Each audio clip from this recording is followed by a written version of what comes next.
जब डेमोन्स्ट्रेशन करने जाओगे तो मांगोगे क्या?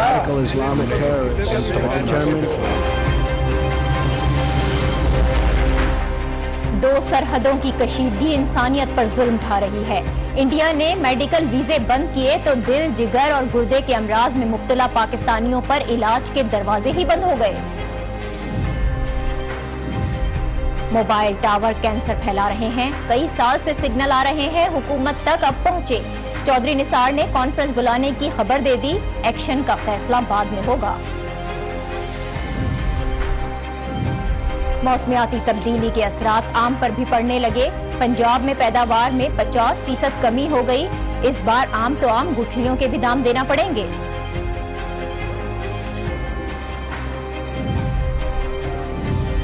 और भारतीय अदालत तलाक का शरई और पेचीदा केस सुन रही है। अनोखे बेंच में 5 मुख्तलिफ मज़ाहिब के जजेस हैं। फैसला कुछ भी हो, अभी से मुतनाज़े है।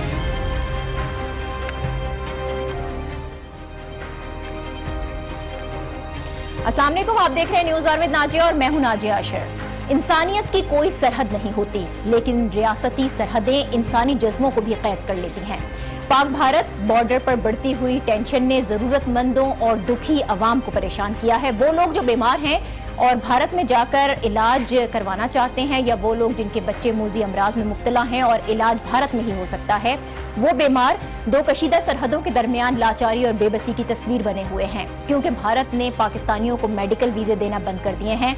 पूरे 2 माह गुजर चुके हैं, किसी पाकिस्तानी मरीज को कोई वीजा जारी नहीं किया गया, जिसके बाइस पाकिस्तान में इन मरीजों को शदीद परेशानी का सामना है, जो भारत से पहले ही इलाज करा रहे थे और हर कुछ माह के बाद सेशंस के लिए उन्हें भारत जाना होता था। इलाज के लिए भारत जाने वाले भी लोग इसके अंदर शामिल थे और हर माह 500 से ज्यादा पाकिस्तानी मरीज इलाज के लिए भारत जाते हैं, जिसकी वजह वहां इलाज की बेहतर और सस्ती सहूलियात हैं। इसके अलावा वहां मरीजों को जबान की परेशानी का सामना नहीं करना पड़ता और पाकिस्तानी बच्चों के इलाज के लिए वहां कुछ NGOs की जानिब से भी मदद की जाती है। इस बारे में भारत के कुछ बड़े अस्पतालों का अगर हम जिक्र करें तो सिर्फ दिल्ली के मशहूर अपोलो हॉस्पिटल में माहाना 30 से 40 पाकिस्तानी मरीज आते थे, लेकिन अब ये तादाद 0 हो चुकी है। इसी तरह मैक्स हेल्थ केयर हॉस्पिटल के मुताबिक उनके पास मुसलसल पाकिस्तानी मरीजों की कॉल्स आ रही हैं। वो पाकिस्तान मरीजों की मदद भी करना चाहते हैं, लेकिन वीज़ों के मामले में हुकूमती पॉलिसी के आगे बेबस हैं।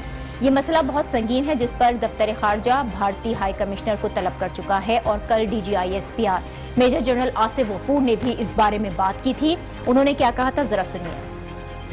हिंदुस्तान ने हमारे जो मरीज जाते थे इंडिया इलाज के लिए, क्योंकि वहाँ पे ट्रांसप्लांटेशन की सहूलियात जो हैं वो सस्ती और बेहतर मौजूद हैं, उनको वीज़ा देने से इनकार कर दिया। तो हम ये देख रहे हैं कि जो मरीज़ हैं जिनको तकलीफ़ हुई है फ़ॉरेन ऑफिस के ज़रिए भी, कि उनको देखें कि कैसे उनको हम फैसिलिटेट कर सकते हैं, क्या क्या उनका इलाज पाकिस्तान में बेहतर हो जाए। अगर पाकिस्तान में नहीं होता है, किसी दूसरे मुल्क में कराना है, तो उसका भी हम ख्याल करेंगे। बहुत ही संजीदा और संगीन ये मामला। DGISPR को आपने सुना। पाकिस्तान मुसलसल ये मामला भारत के साथ उठा रहा है, लेकिन भारतीय सरकार उसे तस्लीम करने को तैयार नहीं है। भारतीय दफ्तर खारजा के तर्जुमान गोपाल बागले ने इस बारे में बड़ी अजीब सी मंतक सामने रखी है। उन्होंने कहा है कि भारत ने मेडिकल वीज़ों पर पाबंदी नहीं लगाई, उन्हें मरीजों को वीज़ा जारी करने के लिए पाकिस्तानी हुकूमत की क्लियरेंस चाहिए। अब ये कौन सी क्लियरेंस है जो नहीं मिल रही है और किस हद तक पाकिस्तानी मरीज इस वीज़ा बैन से मुतासिर हो रहे हैं, हम बात करेंगे। लाहौर स्टूडियो से हमें ज्वाइन किया है पाकिस्तान मेडिकल एसोसिएशन के सदर डॉक्टर मोहम्मद अशरफ निज़ामी साहब ने। बहुत शुक्रिया डॉक्टर साहब आपका।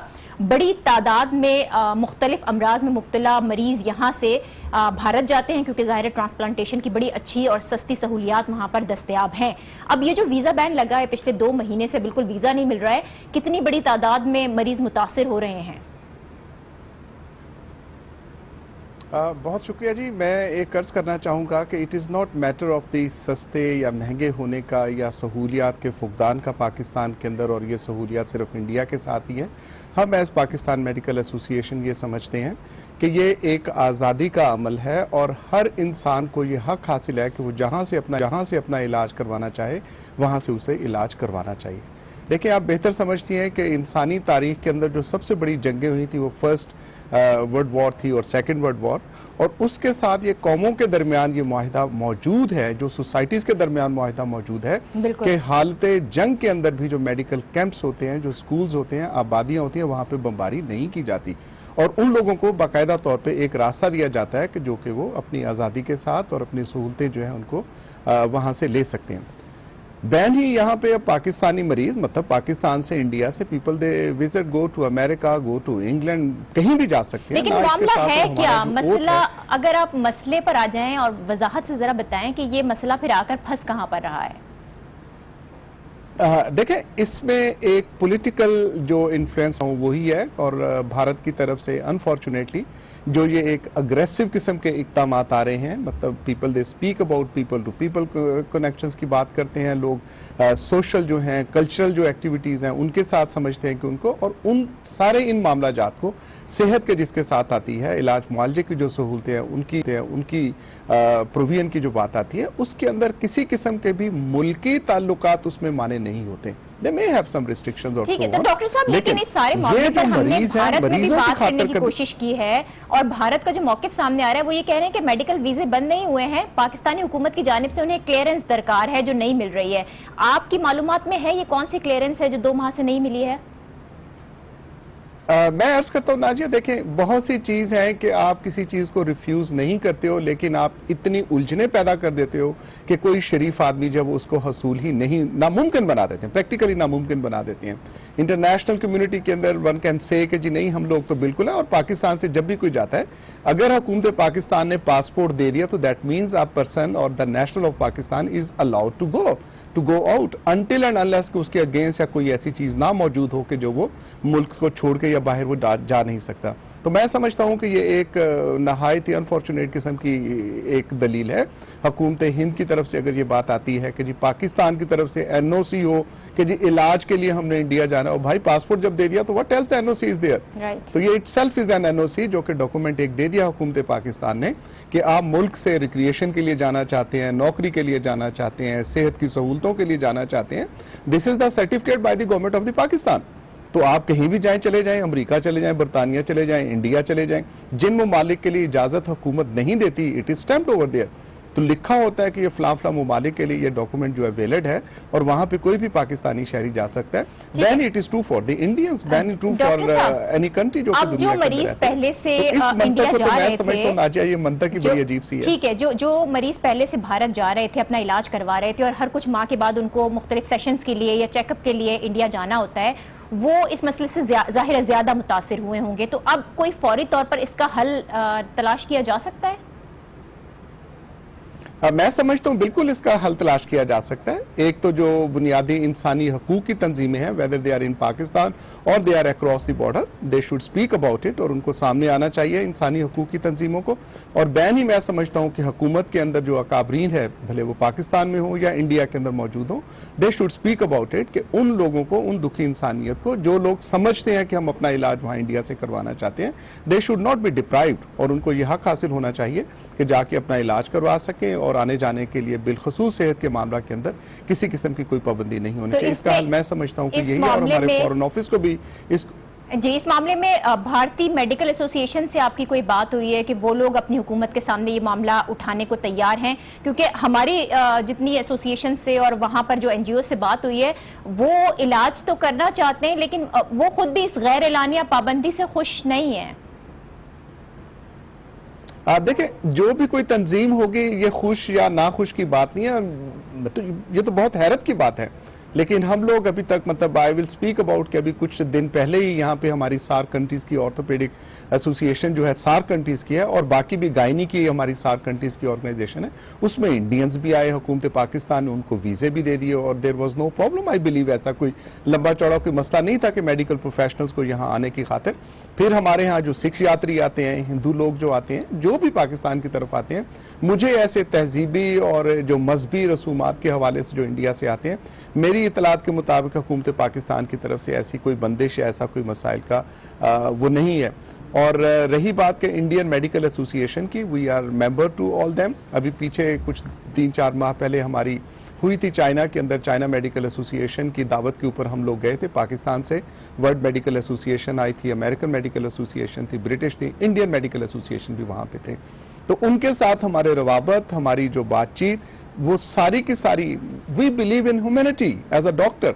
हमारे अंदर ना तो कोई ग्रीड है, ना जिन्स के से कोई ताल्लुक, ना मजहब से कोई ताल्लुक, ना दरो दीवार के ताल्लुक है। जो एक डॉक्टर है वो इंडिया के अंदर भी वही हल्फ उठाता है और पाकिस्तान के अंदर भी वही हल्फ उठाता है, और वो है इंसानियत की खिदमत। तो as far as I believe के इंडियन मेडिकल एसोसिएशन, हमारा जाती तौर पे कोई ऐसा राब्ता तो नहीं हुआ, बिकॉज वी डोंट सी कि इसके अंदर इंडियन मेडिकल एसोसिएशन को करने की, but if it will happen I am very much confident and sure about it कि इंडियन मेडिकल एसोसिएशन भी इसको कंडेम नहीं करेगी और अपनी हुकूमत से ये मुतालबा करेगी कि जो पाकिस्तान से आने वाले मरीज हैं और वो लोग हैं जो ज़रूरतमंद हैं, उनके साथ यकीनन वो बहुत शुक्रिया डॉक्टर मोहम्मद अशरफ निज़ामी, सदर पाकिस्तान मेडिकल एसोसिएशन हमारे हमरा थे। और इंसानियत का तकाजा है कि सरहदों पर कशीदगी जो है वो तो होनी नहीं चाहिए थी, लेकिन उस कशीदगी की वजह से जो मरीजों की आमदोरफ्त है वो मुतासिर नहीं होनी चाहिए। हम एक ब्रेक लेते हैं और इस ब्रेक के बाद कुछ और अहम इशूज़ हैं जिन पर बात होगी।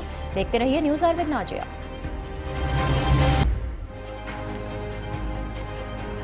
Welcome back. 2005 में जब पाकिस्तान में सेल्यूलर कंपनीज नई आना शुरू हुई, बड़े पैमाने पर मोबाइल फोन इंडस्ट्री उभर रही थी और जगह जगह सेल फोन टावर्स लगाए जा रहे थे, सरमायाकारी हो रही थी और सेल फोन्स का इस्तेमाल आम हो रहा था।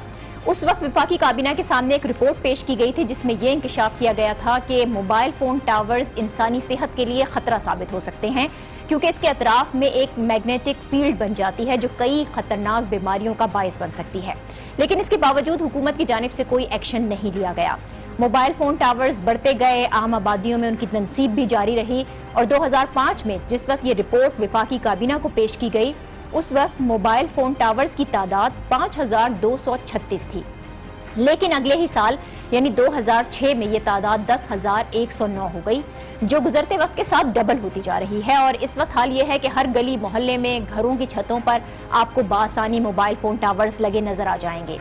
ये मामला ज्यादा बढ़ा तो 2015 में पीटीए ने मुल्क भर में एक सर्वे किया, मोबाइल फोन टावर से निकलने वाली शुआओं का मुआयना किया गया और रिपोर्ट जारी की गई कि मोबाइल फोन टावर से निकलने वाली शुआओं की शिद्दत बहुत कम है, जो वर्ल्ड हेल्थ ऑर्गेनाइजेशन के उसूलों के मुताबिक है, और इससे इंसानी सेहत को कोई खतरा नहीं। 2015 में पीटीए ने यह सर्वे किया था जिसमें मोबाइल फोन टावर्स को एक तरह से क्लियर कर दिया गया, लेकिन इंडिपेंडेंट रिसर्चर्स इस हवाले से कुछ और ही बताते हैं। ब्रिटिश मेडिकल जर्नल के मुताबिक मोबाइल फोन से निकलने वाली शुआएं दिमाग के लिए नुकसानदेह हैं। इससे इंसान की याददाश्त मुतासिर होती है और वो भी दीगर अमराज का शिकार हो सकते हैं। इंडियन थर्मल एनालिसिस सोसाइटी के मुताबिक सेल फोन टावर्स अपने गिर्द 50 से 300 मीटर तक इलेक्ट्रोमैग्नेटिक फील्ड बनाते हैं, जिससे आसपास की आबादी में ब्रेन ट्यूमर और कैंसर जैसी बीमारियां जन्म लेती हैं। और इन्हीं रिसर्च की बुनियाद पर पिछले ही माह भारतीय सुप्रीम कोर्ट ने आबादी के आसपास मोबाइल फोन टावर्स की तनसीब पर पाबंदी भी लगाई और अब कहीं जाकर इस मामले पर हमारी हुकूमत भी जागी है। इस तमाम मामले का जायजा लेने के लिए कॉन्फ्रेंस बुलाने का फैसला किया गया है। वजीर दाखिला चौधरी निसार ने भी आज इस पर बात की थी। वो क्या कह रहे थे, पहले आपको ये सुनाते हैं, फिर मजीद बात करेंगे। ये टावर्स स्कूल के अंदर हैं, लोगों के घरों के अंदर हैं, सबसे ज्यादा वल्नरेबल बच्चे हैं, कंजेस्टेड एरियाज में हैं। जो लोग इसके पैसे ले रहे हैं, किराया ले रहे हैं, वो तो ले रहे हैं, बाकियों को क्या कसूर है? मैं जो सेलर कंपनीज हैं उनकी बिल्कुल उनकी ना मुदाखलत करूंगा, ना कोई बिला जवाज रुकावट डालेंगे हम, मगर इस मुल्क के अवाम की जो सेहत है उस पर कोई भी नेगेटिविटी हो उसको रोकना हुकूमत पाकिस्तान का काम है। सेहत पर बात आई तो हुकूमत एक्शन ले सकती है। वज़ीर दाखिला को आपने सुना। 12 साल पहले वफाकी काबीना को एक रिपोर्ट पेश की गई थी और आज 12 साल के बाद हुकूमत को इस बात का ख्याल आया है। अभी भी एक्शन पहले नहीं लिया जा रहा, बल्कि सेल्यूलर कंपनीज को मुतनब्बे किया जा रहा है। सोच विचार के बाद कॉन्फ्रेंस बुलाई गई है, लेकिन मोबाइल फोन कंपनीज के खिलाफ कार्रवाई इतना आसान नहीं होगी। ये जो टावर्स लगाए जाते हैं ये इंसानी सेहत के लिए कितने मुज़िर होते हैं और क्या क्या ख़तरात इससे लाहक हो सकते हैं, इस पर कराची यूनिवर्सिटी के शोबे माहौलियात के रिसर्चर्स ने बिल्कुल रिसेंटली एक रिसर्च की है। उनसे ही हम बात करेंगे। स्टूडियो में हमें ज्वाइन कर रहे हैं दानियाल हुसैन। बहुत शुक्रिया दानियाल। वालेकुम सलाम। आप लोगों ने जो अपनी ताज़ा तरीन रिसर्च की है मोबाइल टावर्स से मुतालिक, क्या मालूम हुआ है, कैसी शुआएं निकलती हैं और इससे इंसान की सेहत पर क्या क्या असरात मुरतब होते हैं? हमने जो रिसर्च की है इसके ऊपर, उसके मुताबिक जो एक बिल्डिंग के ऊपर जो टावर लगा हुआ है उसके सराउंडिंग के अंदर 50 मीटर्स तक जितने भी मकानात उसकी जद में आ रहे हैं वो सारे के सारे बीमारियों से, जैसे कि कार्डियोवास्कुलर डिजीज़ हो गई, आपकी ब्रेन ट्यूमर हो गया, स्किन हो गई, इन सब से वो डिजीज़ से जो है ना वो होते रहते हैं। तो ये आपकी जो रिसर्च थी ये कराची के मुख्तलिफ इलाकों तक महदूद थी।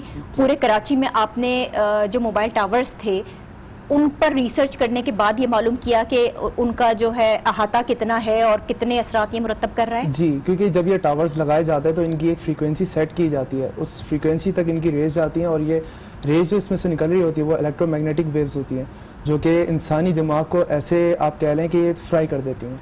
अच्छा, तो इससे जो बीमारियां फैल रही हैं उसमें कुछ एज का भी डिफरेंस होता है? क्योंकि अभी जब चौधरी निसार साहब ने अपनी प्रेस कॉन्फ्रेंस की थी तो उन्होंने कहा था कि बच्चे ज़्यादा मुतासिर होते हैं। आपकी रिसर्च से क्या पता चला कि हर एज के ऊपर मुख्तलिफ तरीके से असरअंदाज हो रहे हैं? ये हमने जो रिसर्च की है उसके मुताबिक जो बच्चे हैं और बूढ़े हैं वो ज़्यादा से ज़्यादा इससे मुतासर होते हैं क्योंकि उनकी मेटाबॉलिक जो एक्टिविटीज़ होती है वो बहुत जो है ना स्लो होती हैं।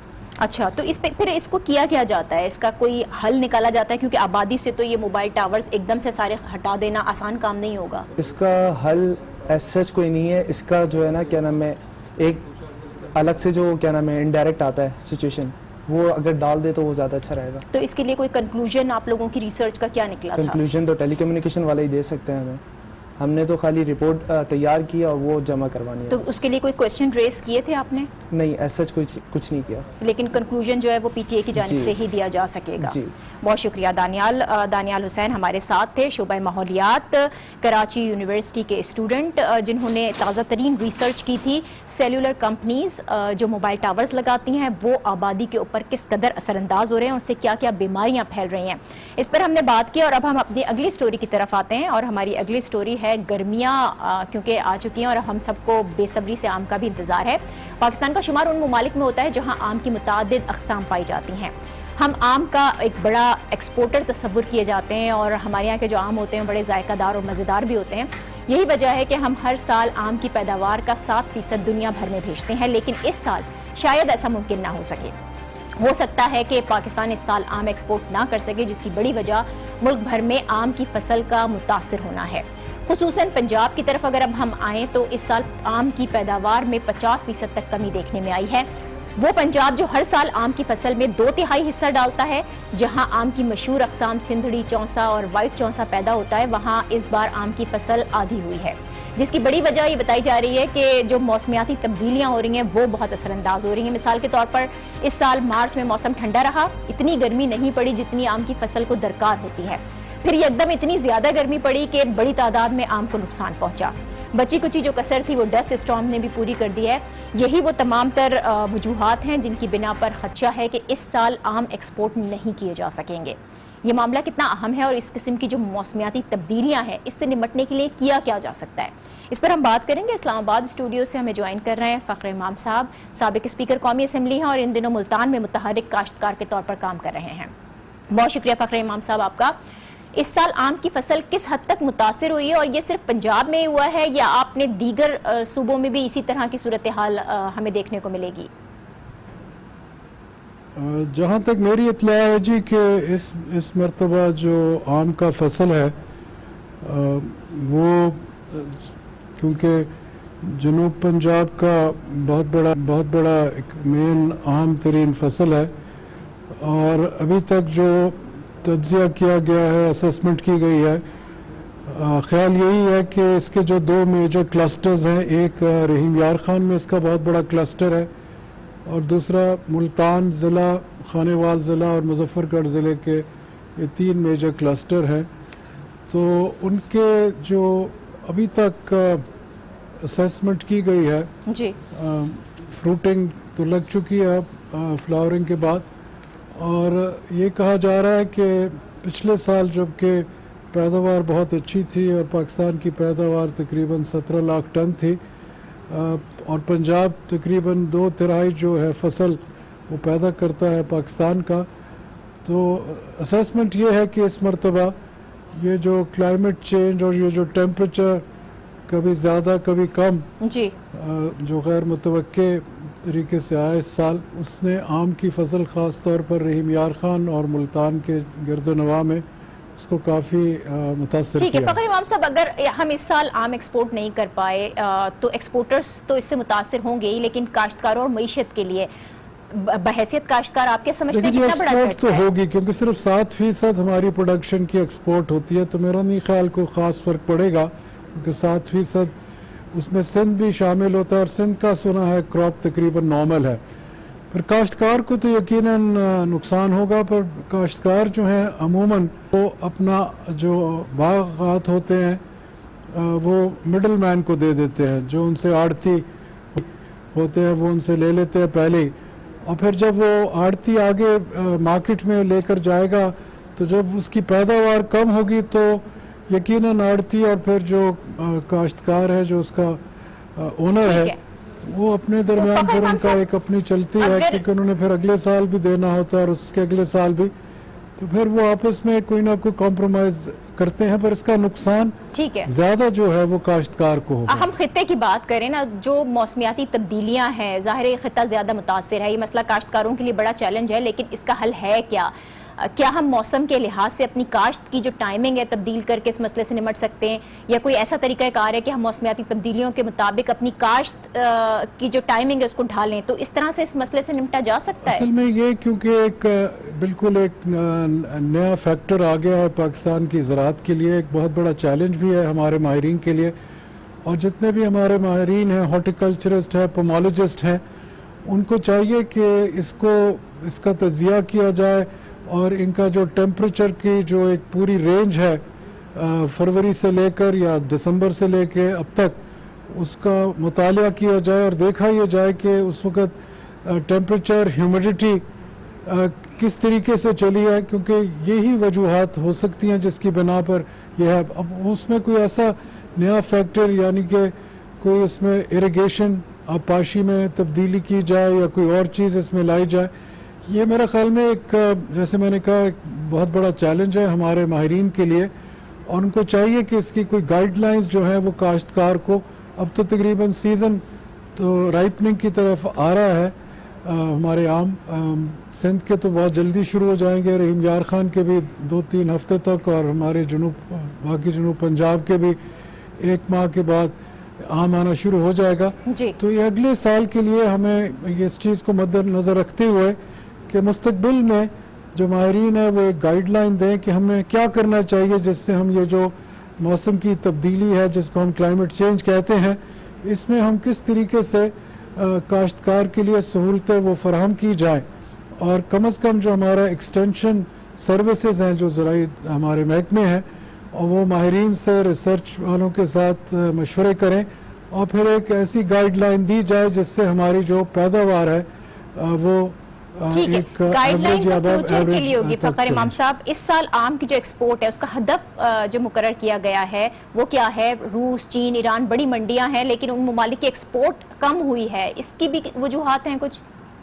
देखिए जी, हमारा ज़्यादा जो आम है वो दुबई और उसके इर्द गिर्द जाता है, कुछ हमारा आम यूरोप भी जाता है, कुछ नॉर्थ अमेरिका भी जाता है, और थोड़ा सा आम की कंसाइनमेंट्स जापान भी गई हैं जी। और इसमें फिर जो हमारे ये जब इसकी आम की जब हार्वेस्टिंग होती है तो उसका फिर एक पूरा तरीका होता है, अगर वो एक चेन जिसको कूल चेन कहते हैं वो अगर आ जाए, चंद काश्तकार हैं पर बहुत ही कम हैं जिनके पास वो कूल चेन मुहैया की गई है, पर उसको हमें बढ़ाना है, पर तभी बढ़ेगी अगर काश्तकार को उसमें नज़र आएगा कि उसको उस चीज़ से मुआवजा भी वापस मिलता है।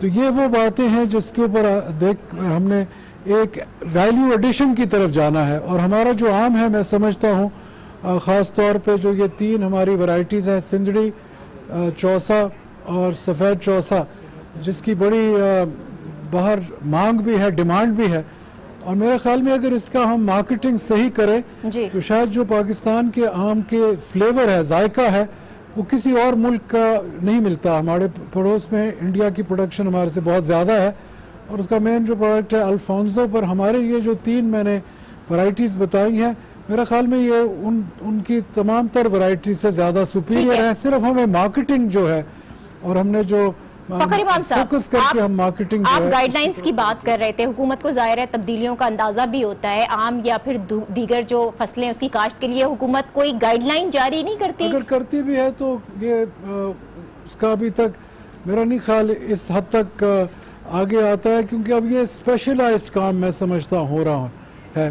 क्योंकि जैसे भी हमारी जो टोटल एग्रीकल्चर है उसका सिर्फ तकरीबन 1.5 या 2% जो रकबा है उसके ऊपर हमारे ये बागात लगे हुए हैं। 75% तो 4 हमारी जो हैं मेन क्रॉप्स, जिसमें गंदम है, गन्ना है, धान है और ये कपास है, और अब 5वां फसल जो है वो मकई आ चुका है। तो 1.5 या 2% टोटल क्रॉपिंग का हमारा जो है वो बागात के तरफ आता है। इसीलिए हमें चाहिए कि हम अपने जो रिसर्च सेंटर्स हैं इनके अंदर महारत भी ज़्यादा पैदा करें। हम अपने लोगों को या अज़ खुद या किसी गैर मुल्की इदारों में भेजकर उनको ये महारत हासिल करने के मौके फराहम करें कि वो अपनी कौम की आके खिदमत करें, क्योंकि आइंदा जो मुस्तकबिल है दुनिया का वो इसी की तरफ है कि वैल्यू एडेड जो है, और उसमें सब्जी और इसका फ्रूट्स का एक बहुत बड़ा रोल हो सकता है। बहुत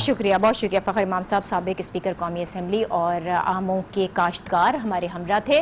मौसमियाती तब्दीलियाँ ज़रूर हो रही हैं, लेकिन इन तब्दीलियों के तहत ही हमें अपना जो काश्तकारी निज़ाम है उसको भी बेहतर बनाना होगा। हम एक ब्रेक लेते हैं और इस ब्रेक के बाद बात करेंगे भारत की, जहाँ पर तलाक का मामला सुप्रीम कोर्ट में ज़ेर बहस है। देखते रहिए news hour with Nazia.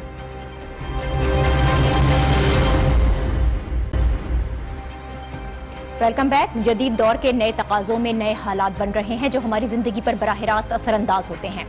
Bharat की हम बात करेंगे, जहां इस वक्त फौरी 3 तलाकों का मामला सुप्रीम कोर्ट तक पहुंच गया है। मुस्लिम कम्युनिटी में तलाक देने के वाक़यात में इजाफा हुआ है और तलाक देने के लिए खत, टेलीफोन, स्काइप, फेसबुक और व्हाट्सएप का इस्तेमाल किया जा रहा है, जिसके बाद भारत में तलाक देने के तरीक़ेकार और एक साथ 3 तलाक देने की मुखालफत की जा रही है। तो अब ये मामला जो कि अदालतों में ज़ेर बहस है। पहले गुज़िश्ता साल इलाहाबाद हाई कोर्ट ने 3 तलाक के खिलाफ फैसला दिया था, इस अमल को गैर आइनी करार दिया था, और अब 3 तलाक का ये मामला भारत की आला अदलिया के सामने है।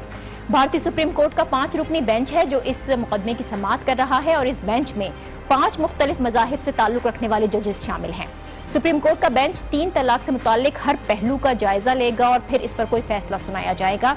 दूसरी तरफ all India Muslim personal law board है और जमीयत उलमाए हिंद है, जिसने तलाक का मामला अदालत में ले जाने की मुखालफत की है। उनका ये कहना है कि शरई उमूर में अदालत को मदाखलत की इजाज़त नहीं, सेक्युलर अदालत शरीयत की तशरीह नहीं कर सकती। भारतीय वज़ीर आज़म नरेंद्र मोदी ने भी बयान दिया है कि मुस्लिम समाज 3 तलाक के मसले का हल तलाश करे, जबकि अपोजिशन जमात कांग्रेस का ये कहना है कि मोदी इस मामले पर सियासत कर रहे हैं। कांग्रेस के जनरल सेक्रेटरी गुलाम नबी आज़ाद ने खबरदार किया है कि भारतीय वज़ीर आज़म नरेंद्र मोदी एहतियात बरतें, 3 तलाक के मामले में कंट्रोल से बाहर ना हो। अब 3 तलाक का मामला भारतीय सुप्रीम कोर्ट में है। अगर इसके खिलाफ कोई फैसला आता है तो उसकी हैसियत क्या होगी, इसके नताइज क्या होंगे, और ये फैसला किस तरह से काबिल कबूल जो भारत के मुसलमान हैं उनकी ज़िंदगी को कितना मुतासिर करेगा, हम बात करेंगे। इस्लामी स्कॉलर मुफ्ती राग़िब नईमी साहब ने हमें ज्वाइन किया है। बहुत शुक्रिया मुफ्ती साहब आपका। भारतीय सुप्रीम कोर्ट में 3 तलाक का मामला गया है और बहुत ही संजीदा हसास मामला है ये। इस पर all India Muslim personal law का मौक़िफ़ तो सामने आ गया है कि अदालत शरई उमूर में मदाखलत नहीं कर सकती। आप क्या कहेंगे, कोई अदालत इस्लामिक लॉ की तशरीह करके फैसला दे सकती है? देखिए, जहाँ तक अदालत की बात है, अदालत एक इस्लामी रियासत की भी हो सकती है और एक गैर इस्लामी रियासत की भी हो सकती है।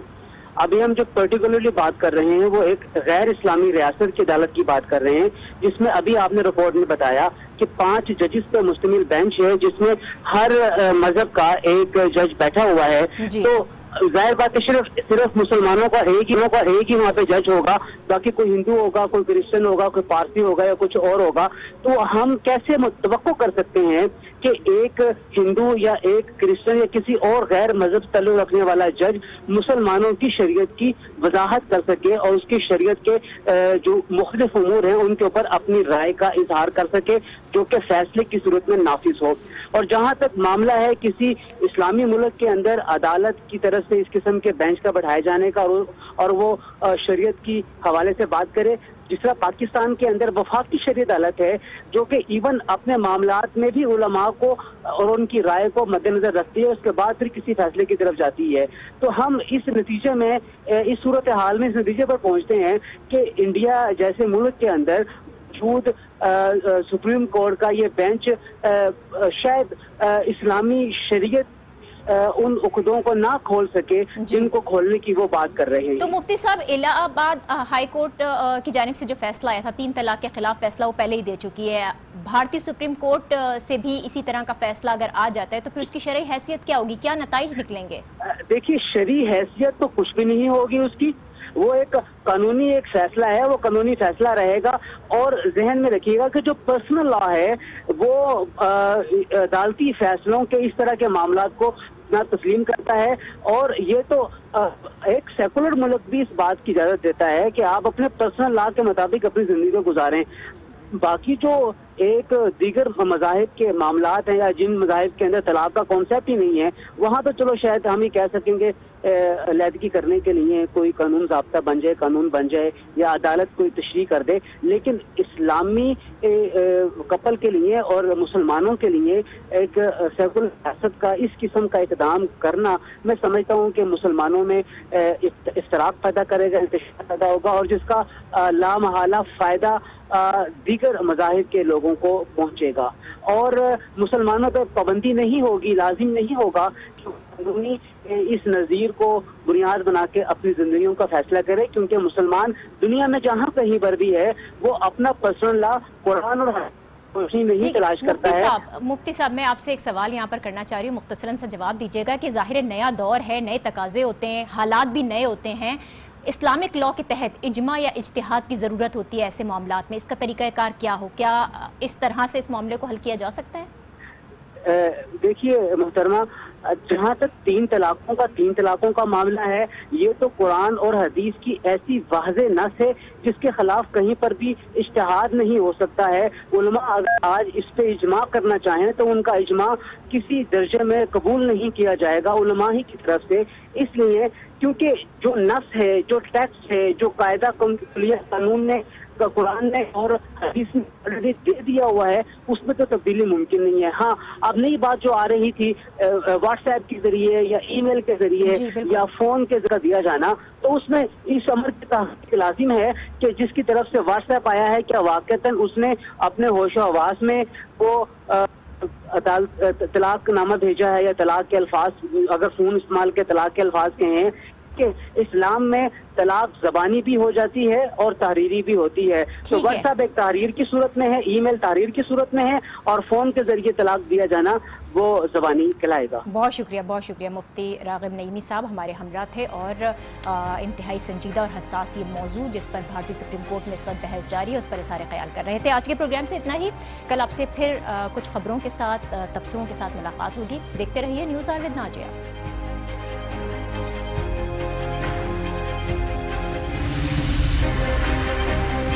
करनों पढ़ने के लिए हमारे पास वक्त नहीं है।